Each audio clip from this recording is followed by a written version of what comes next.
আলোচনায় মার্কিন সঙ্গীত শিল্পী ব্রুনো মার্স। প্রায় এক দশক পর নিজের একক অ্যালবাম নিয়ে ওয়ার্ল্ড ট্যুরে বের হচ্ছেন এই তারকা।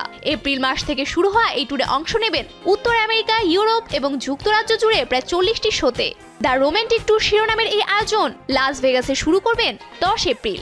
এরপর একে একে Houston, Atlanta, Chicago, Toronto, Paris, Amsterdam, Milan, Denver, Miami স্টেডিয়ামগুলোতে নিয়ে যাবে। লন্ডন, নিউ জার্সি এবং লস অ্যাঞ্জেলেসের স্টেডিয়ামগুলোতে একাধিক শো করবেন 16 বারের এই গ্র্যামি জয়ী তারকা। এই আয়োজনে তার সঙ্গে যোগ দেবেন তার ব্যান্ড সিল্ক সনিকের সদস্য অ্যান্ডারসন পাক, সাথে থাকবেন ভিক্টোরিয়া মোনেট, রে এবং লিওন থমাস।